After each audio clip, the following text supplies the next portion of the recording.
So we asked Erin to come speak with us because of her work as Deputy Campaign Manager on the Maryland for Marriage Equality campaign in 2012, which they just celebrated their one-year anniversary, so congratulations on that.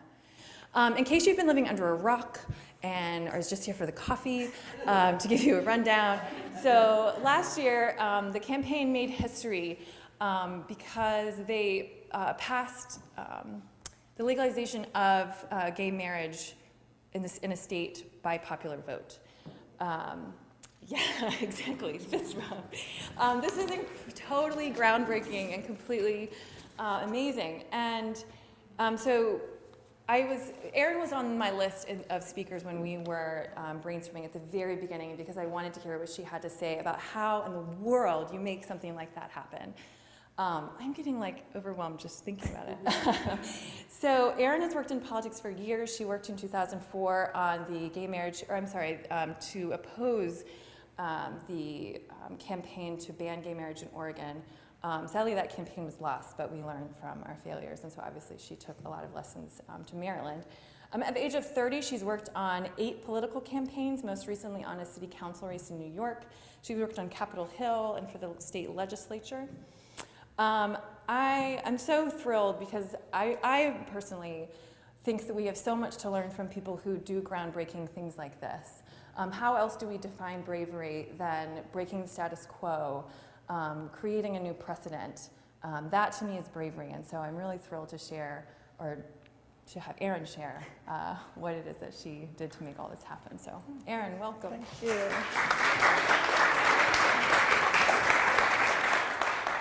Let's see if I can somehow manage to do this without any technical problems, which may or may not happen. So thank you so much for having me here. Like Katie said, let's see if I can actually make this work. Oh, look at that. That's the thanks. Oh, that's me. Hi.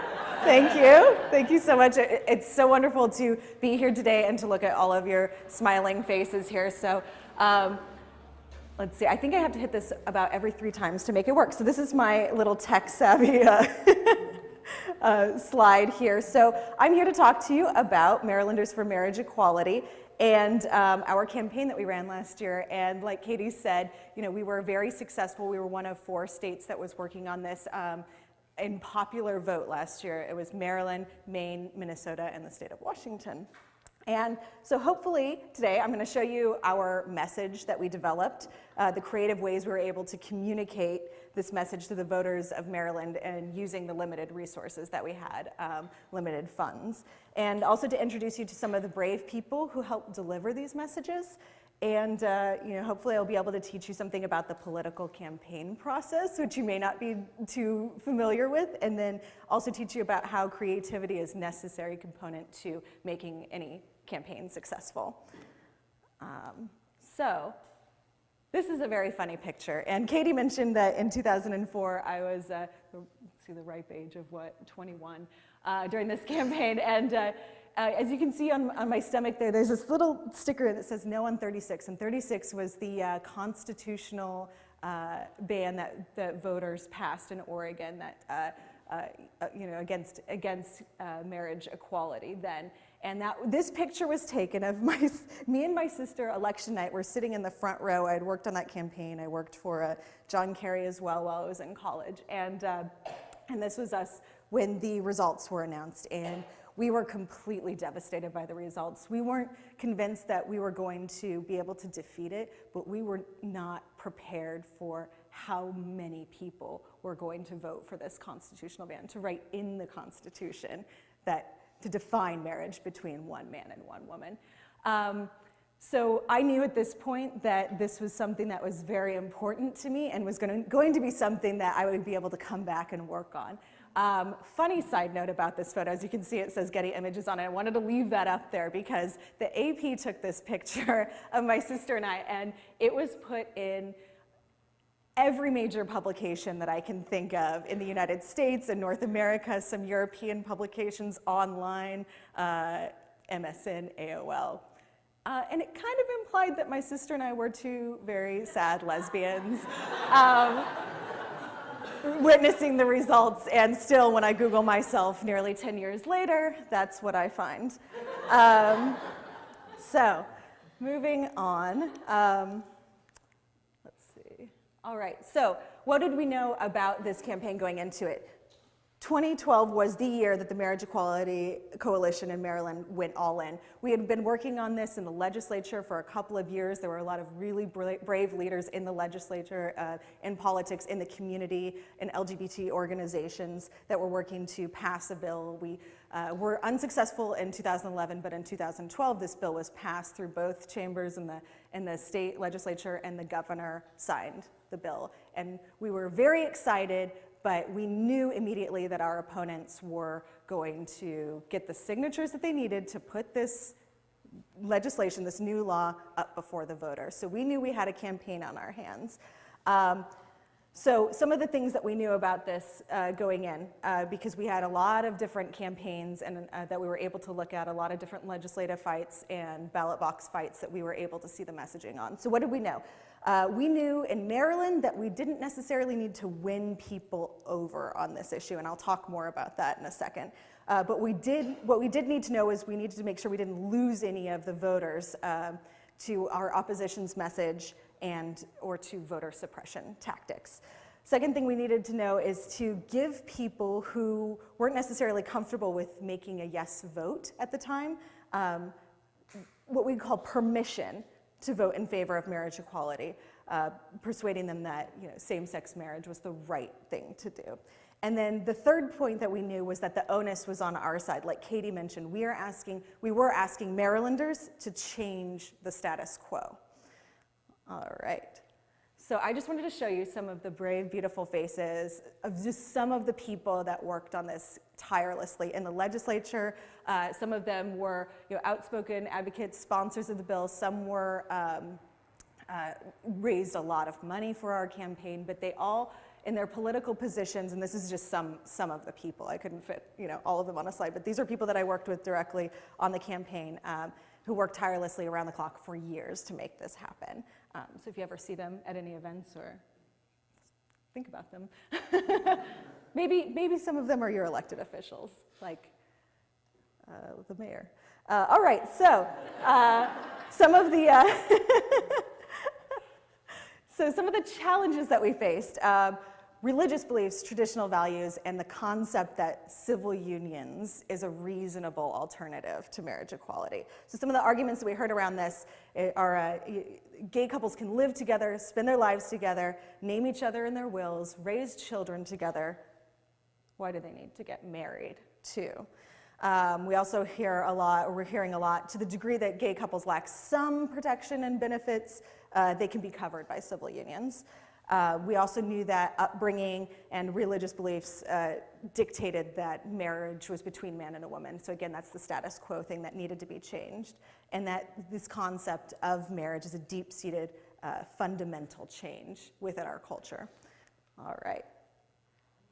So this is our opposition's strongest message. So we knew going into this that this is the message that resonated in every state and every battle previously, which is the civil unions message. And what we needed to make really strongly clear was that this is not what the voters were voting on. What the voters are voting on is marriage, not civil unions. So we needed to make sure that the voters knew that this was not on the ballot, and that the biggest hurdle that we had in this was that we had about a majority support, 51% of people who were supporting this starting in January 2012, the voters that were saying that, but we knew that a lot of that, about 15%, 18% of them, were what we call soft support, and that we were going, if we didn't hang on to them, if we didn't solidify that support, that we were going to lose them. And the big thing that we needed to make clear was, why do they need this? Why, if this law does not affect most Marylanders, how do we make them care? Okay. So, this is the message that we tested. We used focus groups, polling, tons of information to create this. But what we knew in the end was that fairness and equality were the words that we needed to hammer home. All right, so we needed to let people know that Marylanders are being treated unfairly by being forced to accept a different class of relationships. Adults who are in consensual, committed, long-term relationships lack the legal and social means to define these relationships, and that finding, this is a very important point that I'm going to be talking about a lot, finding the right people to deliver these messages to our targeted communities. And then this is just another way to look at it. Yay! All right, so, and then this is another way that we like to think about this message, and we're going to talk about this more when I talk about the faith community, but we don't need people to like same-sex marriage. We only need people to vote for it. So just take a look at that, and we'll come back to this again. So I'm just going to show you the national landscape that I've talked about a little bit. We see starting here, these are the percents of opposition and support. 1996, 27% supporting, and we can see as those lines get up to the present time, we see them crisscross here. And what do we know about this? Why is this happening? A lot of it is because young people, the new generations are coming in and they're voting and they're participating in elections. We have the Democratic Party that made this a part of their agenda. We see independents who are becoming more socially progressive but are more fiscally conservative, increasing their support as well. But really, we see this here, but in terms of Maryland, this is very reflective of Maryland's demographic as well. It wasn't really until May of 2012 that we saw a big swing in numbers that I will also talk about momentarily. So, I just wanted to show you briefly this map. This is 2004, a map of, you can see civil unions, gay marriage only in one state. That's the great state of Massachusetts there, the groundbreaking state of Massachusetts. And then, so I'm just going to skip through this, and you can see how this has just become such an amazing movement in just a few years. And now we know from this week, Illinois has joined that, and actually Minnesota should be red too. And New Mexico actually doesn't have it in every county, but 8 of their counties have it. So we're talking about 15 states in 10 years that has been able to do this battle either in the legislature or at the ballot box. All right. So, some of the ways that we needed to implement creativity in our campaign structure. Like I mentioned before, we had some serious financial problems from the get-go. We needed a lot of money to make this happen, and we were not able to bring it in quickly enough. So what we ended up doing was we actually hired a lot of staff that we were not able to afford. We actually had to cut our staff in half, not physically, but we actually had to let go half of our staff. So we had this minimal skeleton crew, and so we had to get really creative and have all hands on deck for what we needed to get accomplished. Some of the ways that we did this was we relied really heavily on our coalition partners, ACLU, the Human Rights Campaign, to loan us staff to complete roles, especially in communications, legal services. Some of our paid staff, we were moved around a lot. For example, we lost one of our finance directors. I was moved over from my responsibilities. I was also overseeing finance. I was doing some communications. I was running our national and international volunteer program. It was just wherever the need was greatest, that's where people moved to. We also had this great program which was called a Speakers Bureau, and what we ended up doing was, because we just didn't have the communications team, we pulled people in from the community. We trained them on our message. We trained them to train other people on our message. So we brought in volunteers, community leaders, and gave them those skills, and then sent them out into the community as people from our campaign. So those are some of the ways with our staffing, how we were able to be creative in that.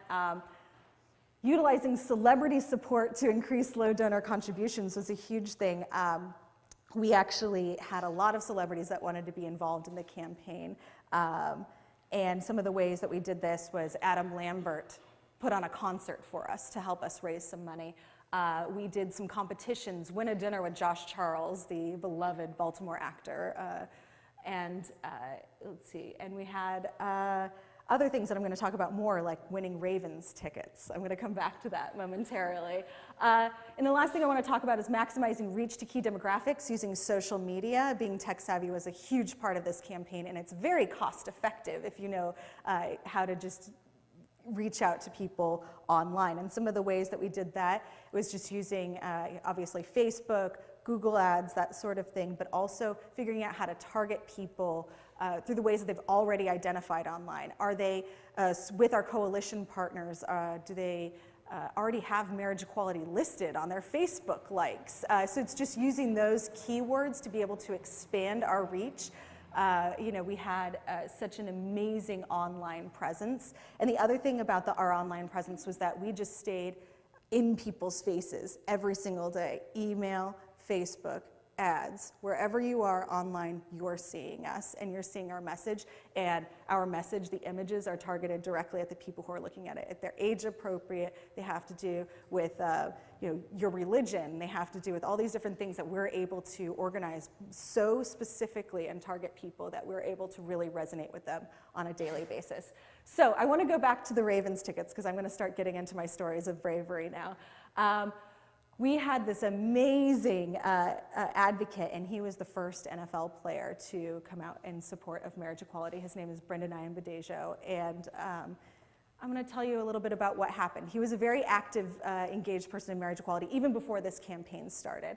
And early on, well, actually this happened in August, I want to say, of 2012, Delegate Emmett Burns from Baltimore sent a letter to the owner of the Baltimore Ravens, and he said, these things. I find it inconceivable that one of your players would publicly endorse same-sex marriage. He asked that to inhibit such expressions from your employee that he be ordered to cease and desist any further future opinions on this. And I know of no other NFL player who's doing what Mr. Iambadejo is doing. And he was technically correct because no other NFL player was doing what Mr. Iambadejo was doing until this letter came out and it was leaked. The Ravens supported Brendan's ability to speak out on this. They refused to put any sort of stop on him. And actually this letter went national and leaked online, and another football player, a punter for the Minnesota Vikings, wrote a very scathing, amazing response to it, where he said things along the lines of, quote, "You know what having these rights make gays? Full-fledged American citizens just like everyone else, with the freedom to pursue happiness and all that it entails." So we had this great advocate in Brendan, and I'm just going to flip this slide because I really love looking at him. And he does so many shirtless poses. It's just, he's an incredible man. So what we actually ended up doing with Brendan was not a lot. We gave him one of those brief message trainings, and we just let him go. He did the national talk show circuit. He was on Ellen. He was everywhere. He was omnipresent, and he was out there talking to people and making this seem normal. This is our new normal, right? And this is a huge thing, and I'm convinced that this is why the Ravens won the Super Bowl last year.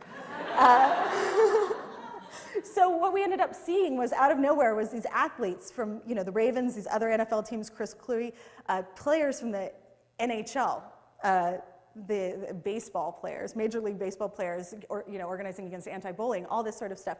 And this year we had an NBA player, Jason Collins, first professional athlete to come out of the closet.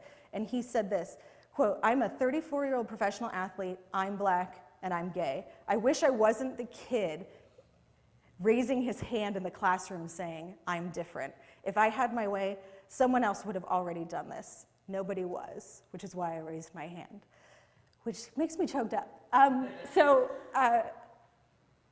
Brendan's still working hard on this, and he and Cluey actually teamed up, and they filed an amicus brief with the Supreme Court this year before they were making their decision on California's Proposition 8. And so they are still very actively involved in this and being our little brave athlete leaders that could. All right, so something else that was absolutely important May of last year, this man. He sat on national television and for the first time became the first sitting president to support marriage equality. And why was this so important? Well, first of all, the National Organization for Marriage, the leading opposition group, one of their memos was leaked about their strategy in opposing marriage equality. And it outlined this tactic called fanning hostility between blacks and gays, was the actual language from this memo. So we saw this happen in California and it be very effective, and we knew this was going to be one of our biggest battlegrounds in this state. President Obama, who at this time was polling at about 90% approval rating in the African American community in Maryland, sitting down on national television and saying, actually, I've changed my mind on this. Before I said, I wasn't sure about that. Before that, he said he was opposed to it. And we've watched him evolve on this topic. And he sat there and he said, you know what, I've been thinking about this for a long time. And he went from somebody who was not supporting it to somebody that was, and was able to articulate that as the leader of our country, as an African American leader. And to be able to say that, we saw one of the biggest poll number jumps that I've ever seen in my entire life. It was the numbers flipped on their head, and all of a sudden, it was okay in the African American community to be able to support this. And it was beautiful and amazing. So that's why this man is brave, and that was extremely important for us. All right. So one of the other things that was absolutely critical was making this equation right here. And what we're going to see is a very simple ad that we showed on television. And this is Julian Bond, and if you're not familiar with him, he's President Emeritus of NAACP. He was founder of the Student Nonviolent Coordinating Committee and a major civil rights advocate for the past 40 plus years. If you can play it. My name is Julian Bond. I know a little something about fighting for what's right and just. Maryland's gay and lesbian families share the same values, and they should share in the right to marry. I believe people of faith understand this isn't about any one religious belief. It's about protecting the civil right to make a lifelong commitment to the person you love. Join me in supporting Question 6. It's the right thing to do. All right, and that was my phone telling me I'm out of time.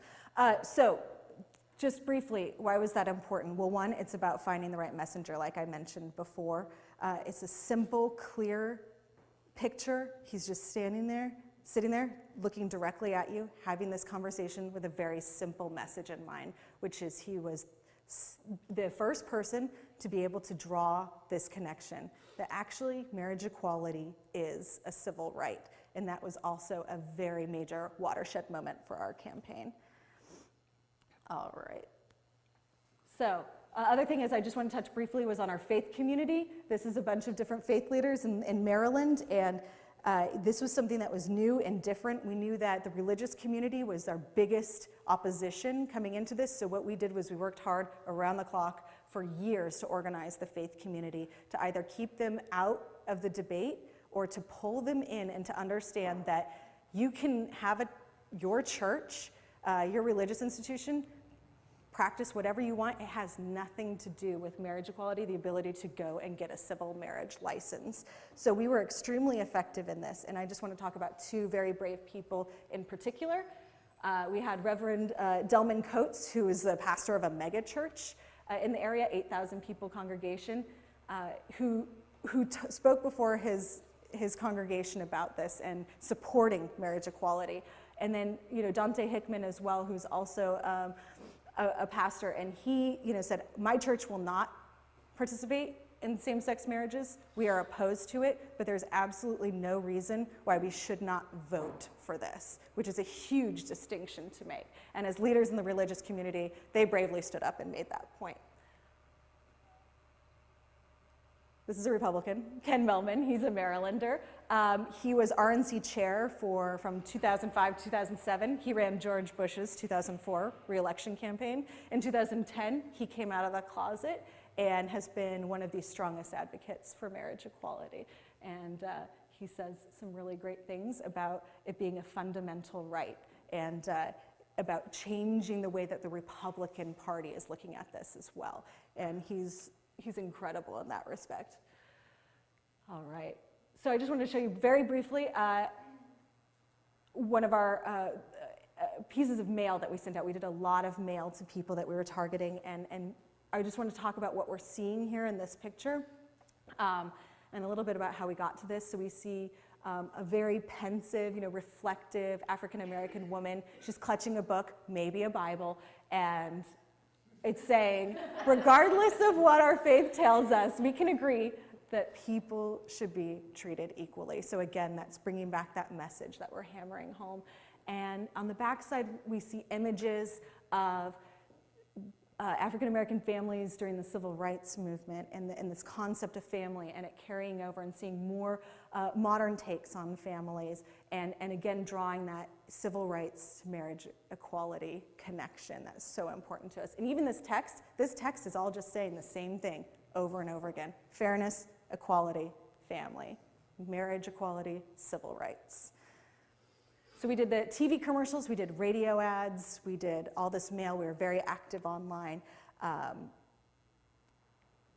that's how we got our message out. I just wanted to show you one more brief commercial. And this is Todd. I like to call him Todd.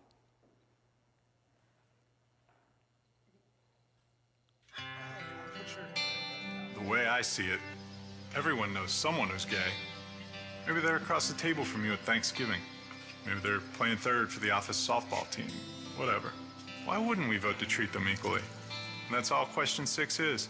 Everyone should be free to commit to someone they love. And I'm not going to be the guy that looks his friends in the eye and tells them I voted against treating them fairly. That's why I'm voting for question 6. For equality, for Maryland, vote for question 6.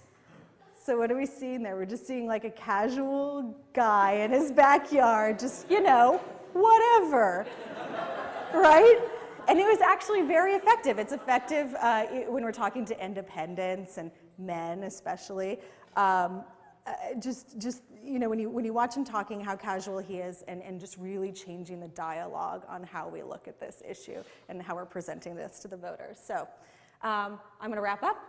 My conclusion is, so you can accomplish a lot on a shoestring budget if you get just a little creative, talking about our staff and the way that we're raising money. Be tech savvy, that's about the online presence. How do you reach out to people? How can you target people and bring them in more unconventional ways? Going into that, seek out unconventional partnerships. Republicans, for our campaign, was not a partnership that we thought we were going to be able to have. We're key leaders in the Republican Party. We didn't know we were going to be able to have as many leaders in the faith community that we were able to have, considering they were one of the strongest oppositions nationally. So it's really important to think, I don't want to use this term, think outside of the box, that's terrible, but so forget I even said that. It never happened. So my last point is, it's not just about the message and how it's crafted. It's about who's delivering it. And I think that if there's one major takeaway from my presentation, it's that one, is you can have a beautifully crafted message and that's absolutely perfect, but if you don't have the right person saying it in the right way, in the right forum, it's not gonna be as effective. So, that is my presentation. I will leave you with a very beautiful photo of the mayor marrying some of the first couples in Baltimore. So thank you so much, and I would love to answer.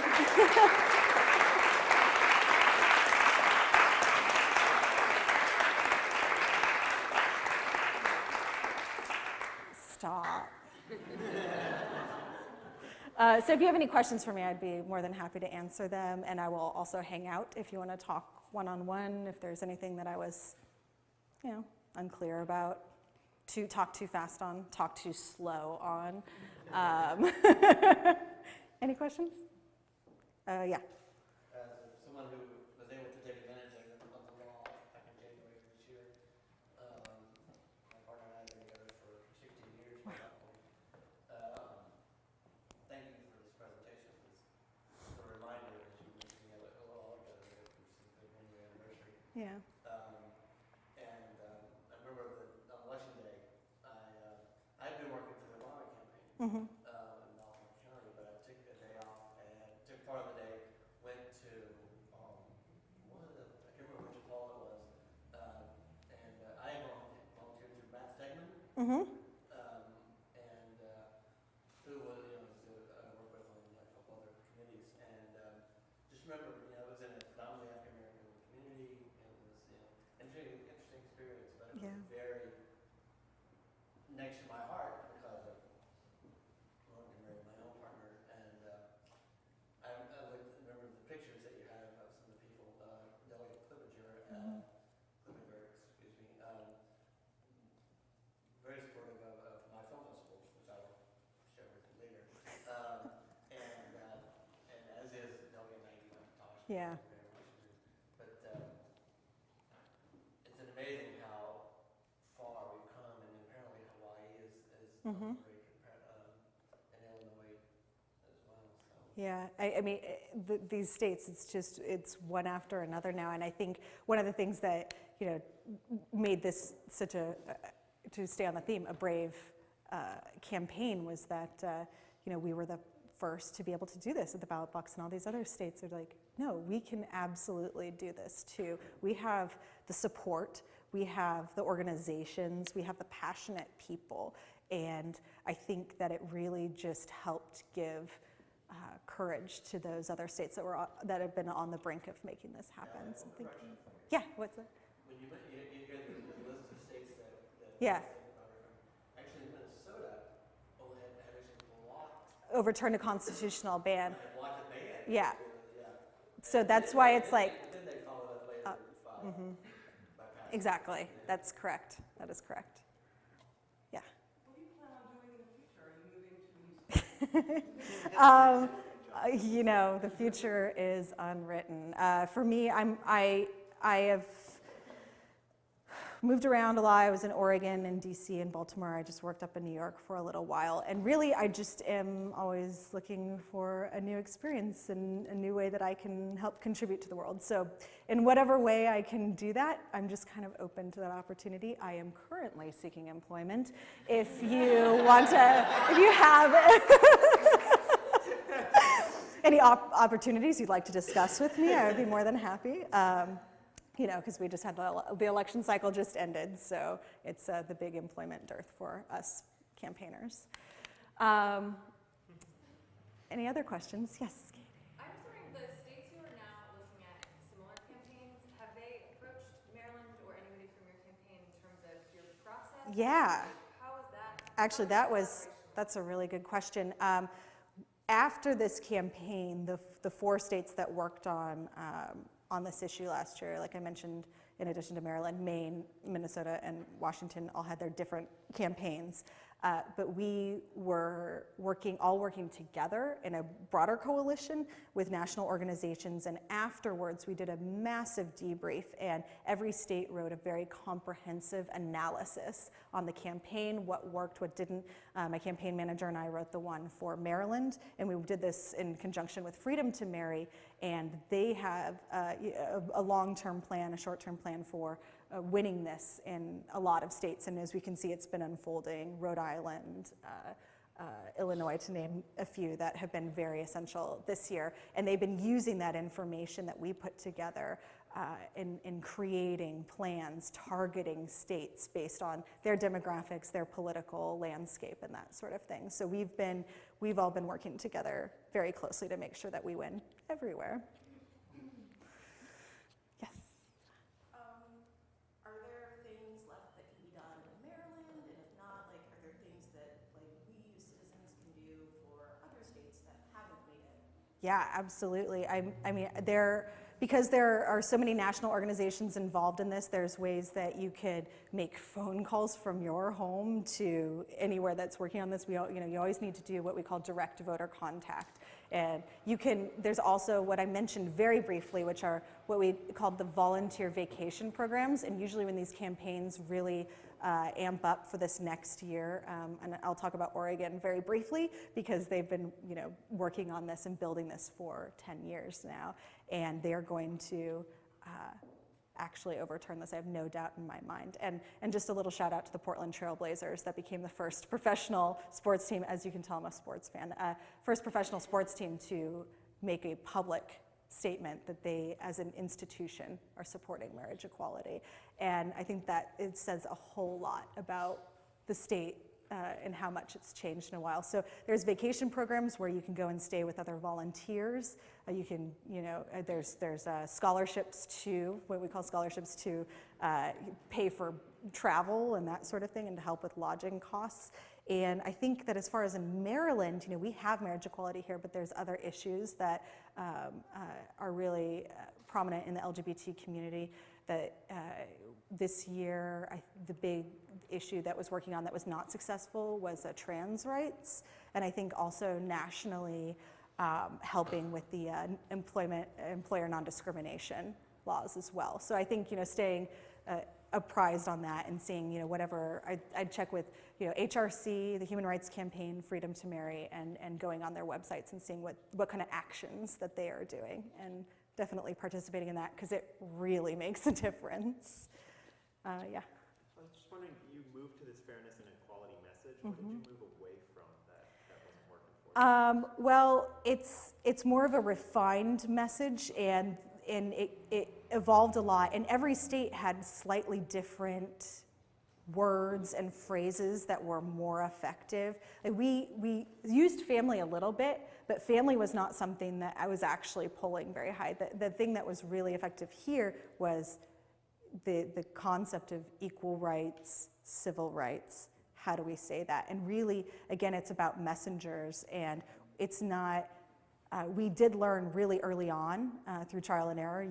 I can't, as a white person, go into the Black community and say, no, this is civil rights.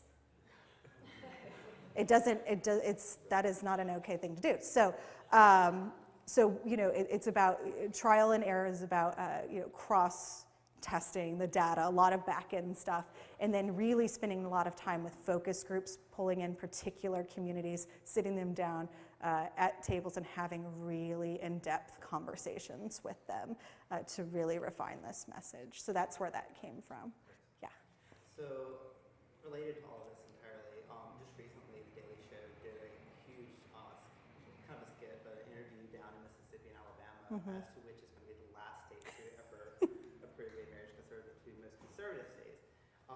And I thought it was quite interesting. I'm from Mississippi, so I grew up there gay, realized the environment, and nothing that was in the interview was shocking to me, but to America in general, people viewed the South as being so conservative. And in the interview, they had two actors go into a Waffle House and get engaged, and instead of everybody booing, they all applauded and was like super excited. No one really gave a shit who was there, who was getting married, whatever.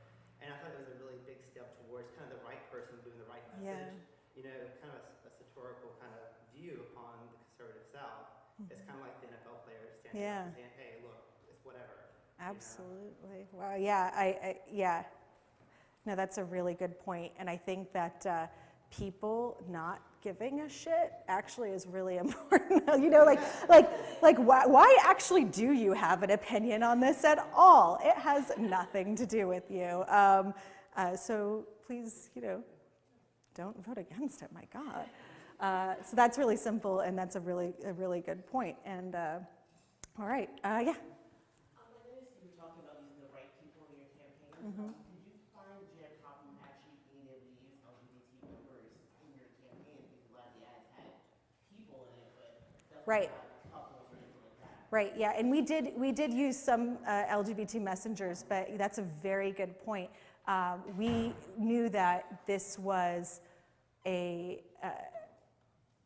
something that was going to be passed by straight people,